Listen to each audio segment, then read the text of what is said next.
Hi everyone, welcome back to our channel Sriteju's kitchen. ఈరోజు మీకు ఒక స్నాక్ రెసిపీని చూపించబోతున్నాను. ఎప్పుడైనా దోశ పిండి బాగా పుల్లగా అయిపోయినట్లయితే మనం దోశ వేసుకోవడానికి ఇష్టపడము. అలాంటి దోశ పిండితో ఇలా పునుగులు వేసి చూడండి. టేస్ట్ అయితే చాలా చాలా బాగుంటుంది. ఈ పునుగులు మనకి ఈవినింగ్ స్నాక్స్ రెసిపీ గాను అలాగే మార్నింగ్ బ్రేక్ఫాస్ట్లోకి కూడా చాలా బాగుంటాయి. ఈ స్నాక్ రెసిపీ మనకి ఆయిల్ని ఏమీ అబ్జర్వ్ చేసుకోదు, అలాగే పైనుంచి క్రిస్పీగా లోపల సాఫ్ట్గా తినడానికి చాలా బాగుంటాయి. కాబట్టి వీడియోని కంప్లీట్గా చూసి ఈ రెసిపీని మీరు కూడా ఒకసారి ట్రై చేయండి. ముందుగా పిండిని కలుపుకోవడానికి ఒక వెడల్పు బౌల్ తీసుకుని దీంట్లోకి 1 కప్పు వరకు పులిసిన దోశ పిండిని వేసుకోవాలి.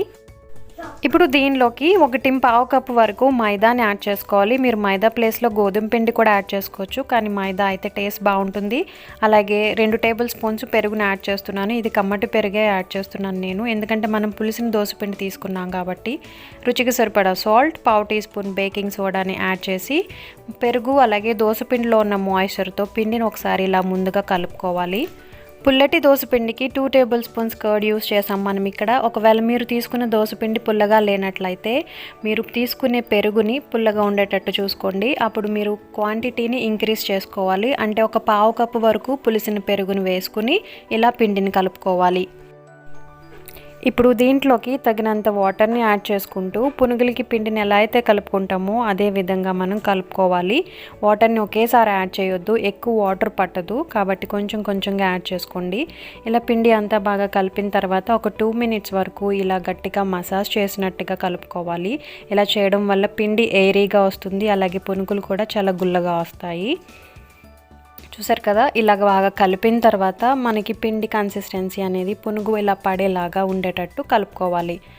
ఇప్పుడు దీంట్లోకి ఒక మీడియం సైజ్ ఆనియన్ని సన్నగా తరిగి వేసుకోవాలి. 3 పచ్చిమిర్చిని కూడా కట్ చేసుకుని వేసుకోండి. అలాగే తరిగిన కొత్తిమీర, కొద్దిగా తరిగిన కరివేపాకుని కూడా యాడ్ చేసుకుని పిండి అంతటిని మరొకసారి బాగా కలుపుకోవాలి. ఇలా పిండి అంతా కూడా బాగా కలుపుకున్న తర్వాత వెంటనే వీటిని పునుగులు వేసుకోవడం స్టార్ట్ చేయాలి. ఇప్పుడు డీప్ ఫ్రై కోసం ఆయిల్ని పెట్టుకుని ఆయిల్ బాగా హీట్ అయిన తర్వాత పునుగులు వేసుకోవడానికి ముందుగా చేతిని వాటర్తో తడుపుకుని ఇలా చిన్న చిన్నగా పునుగులు వేసుకోవడం స్టార్ట్ చేయాలి.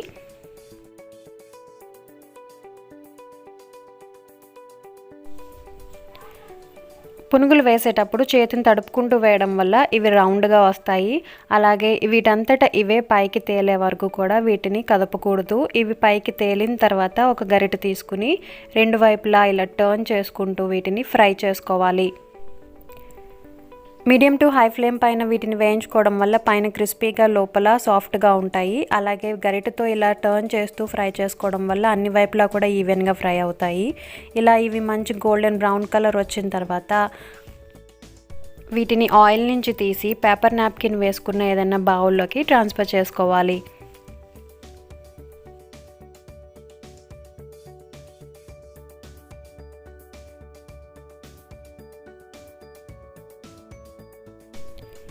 ఇలానే మిగిలిన పిండి అంతటితో కూడా పునుగులు వేసుకుని ఇవి మంచి గోల్డెన్ బ్రౌన్ కలర్ వచ్చే వరకు వేయించుకున్న తర్వాత ఒక బౌల్లోకి తీసుకుంటే మనకి పునుగులు అనేవి అన్నీ రెడీ అయిపోతాయి.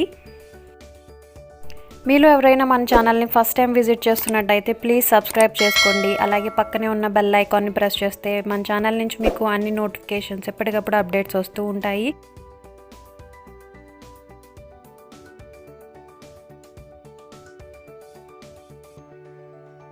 చూసారు కదా, మనం అన్నిటినీ వేయించేసుకున్నాము, పునుగులు రెడీ అయిపోయాయి.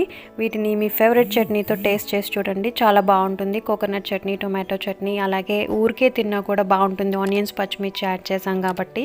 ఈ రెసిపీ మీకు నచ్చినట్టయితే లైక్ చేయండి, అలాగే మీ ఫ్రెండ్స్ అండ్ ఫ్యామిలీ మెంబర్స్తో షేర్ చేయండి. ఎవరైనా మన ఛానల్ని ఫస్ట్ టైం విజిట్ చేస్తున్నట్టయితే ప్లీజ్ సబ్స్క్రైబ్ చేసుకోండి. Thanks for watching.